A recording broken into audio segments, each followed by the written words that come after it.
Very good morning, you beauties. If you have just tuned in, where you been? Time to have a little bit of fun. Of course, firm focus on the FIFA World Cup kicking off this coming weekend. Some massive, massive showdowns happening.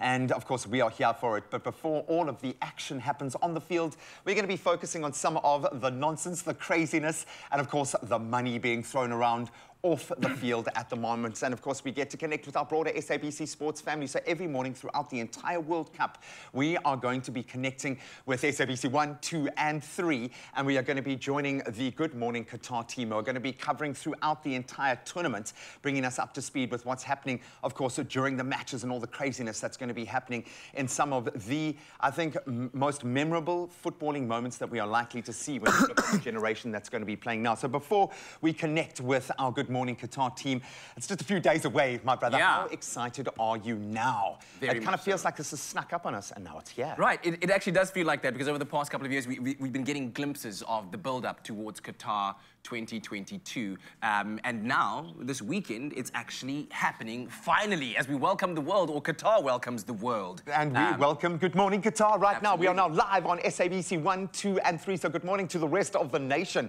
Thank you so much for joining us. And I think fans are continuing to flock to Qatar ahead of the World Cup, which starts, of course, this coming Sunday. However, not all of those fans have been lucky enough to get tickets to go to the stadiums themselves. Although some of the alternatives are not the worst in the world if you got the money, baby. So let me saving up? Maybe you've been saving up. For generations, maybe, for generations. So a fleet of luxurious yachts are seen bobbing in the harbour among the five-star options as Dubai pulls out all the stops, as you'd expect, for the well-off football fans who want to watch the World Cup in style. I mean, if you're staying on that, why go to a stadium? And those without tickets, but with thousands of dollars to spare, can then view games on a big screen from the top deck of a $20,000 a night yacht. Wow. 20 big ones. Wow. So the three-story, 43-metre-long vessel has a big screen, obviously, a jacuzzi, a bar, and a swanky lounge with L-shaped couches, because when you're really rich, they must be shaped in an L, and a glittering crystal leopard statue. Wow. I could do that. It looks like it's... Would you say it's worth the spend? Yes. If you have the, the money, yeah. for I mean, this sure. only happens, like, what, every 4 years, There's right? two things, surely. You've got to watch Monaco from a yacht, and you've got to watch a World Cup from a yacht, and then you've pretty much ticked all of those major boxes. Plus, then you won't have to wait in those long queues for refreshments, right? You probably just go... Oh, yeah. Or maybe even a little bell. Oh, no, don't. But then what if you don't have the kind of money, though? But like, it's all right. If you home? don't have the 20,000, yeah, probably like the rest of us. Now, if you don't have $20,000 a night to spend watching games on a luxury yacht, then you might be in for a surprise, and unfortunately not a good kind. So a video has emerged showing what some of the lower-end accommodation looks like in one of the fan villages, so-called, near the stadiums, and many are comparing it to the infamous Fire Fest that you might remember Ja Rule set up with a fraudster in 2017. Wow. Over $100 million, I think, stolen to set up a festival that never happened, was never actually going to happen. Look at the state of that. Now, added to this, buddy, I want you to... This is in a country, okay, that has... so, in 2021, the Qatar GDP was... Do you want to have a guess? Put it at about 5 trillion. So it was 179 billion for 2021. Okay. In 2022, 216 billion. They are the fastest growing GDP over the last 7 years in the world. Okay. Third richest country in the world. This is out in the desert, by the way, right? It's incredible, man. In the desert. Now, this is, unfortunately, in light of how much resource they have, the situation's not getting better, unfortunately. Even the first look videos at the village are not appealing, with a total of 30,000 rooms having been erected in the desert for the influx of fans, although rooms...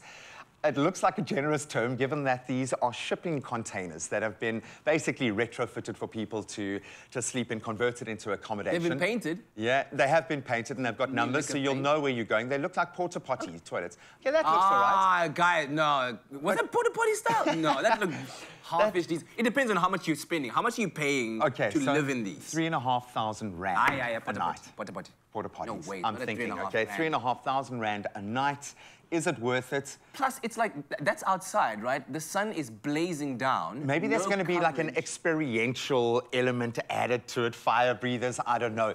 And whilst there is not a lot to admire off the field, there will be a lot to soak up and keep an eye on the field, with a number of European contenders having touched down safely in Qatar yesterday. Our 1966 winners, England, the Netherlands, Denmark, Wales, all arrived to begin their preparations. And a lot of posts are showing the end product and the teams getting off the plane, leaving the airport, arriving at the hotel. There's your boy. But look at, come on, buddy, golden boot Really? this year. Come on. Oh, Gareth is He's on the back hunt in the mix. as well. Definitely going to be his. Wales. It's going to be his final World Cup as well. There's the Dutch boys. They've also arrived. Memphis, looking very positive with the rest of the. And when you look at the stars, and amazing to see Denmark also arrived. Ericsson back on the field. If you think of the journey that he's been on over the last couple of years, literally collapsing with a heart condition on the field. Great to Absolutely see him back. Beautiful. But one particular footballer, USA's defender Walker Zimmerman, he took it a little bit further. He took the fans through the whole process, including the squad announcement, the media duties, and what it's like being on the plane itself. Take a look. A day in the life traveling to the World Cup. Hey, I'm Walker Zimmerman. I play for the U.S. men's national team, and guess where we're going? Where we heading? I don't even know. Well, we're heading to the World Cup in Qatar. But first, we're in New York City for our roster reveal. After some media duties, we're ready and waiting in the green room. About to walk out on stage. How we feel? A little nervous. Why? We get on stage for the roster reveal, then after that, it's straight to the airport, saying goodbye to my family and my dog, of course. Off to Qatar! We board the plane, and then it's time to get comfy. What are those? You my slippers, bro? The flight lasts like 12 hours. And when we touch down in Qatar, we get straight to the bus, to the hotel, to a nice warm welcome. After that, it's late, we gotta relax, and the work starts tomorrow. And that's a day in my life. Hence the added relevance of tracking the socials during the World Cup. It's going to give us unrestricted views. Absolutely love it. But our focus is on the pitch, and there are obviously some bad news stories circulating at the moment. One in particular for the defending champions, France. Their winger, Christopher Nkunku, has been ruled out of the World Cup. That was after sustaining an injury in training.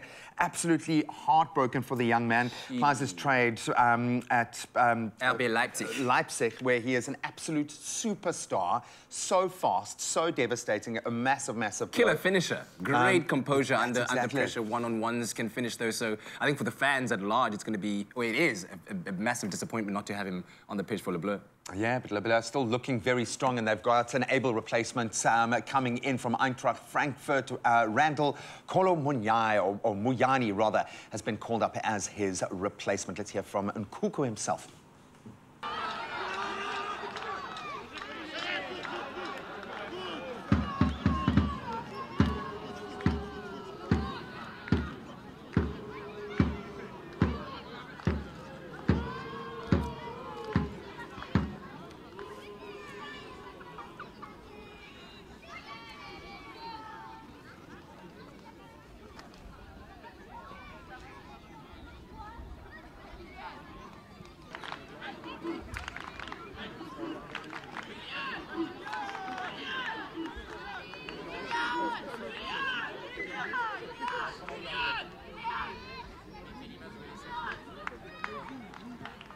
Yeah, and I guess the sad part, the fact that it actually happened during training when you are readying yourself. You know that the squad is G'd up a couple of days to go before the first match. Your role in that team set up and the system is set out.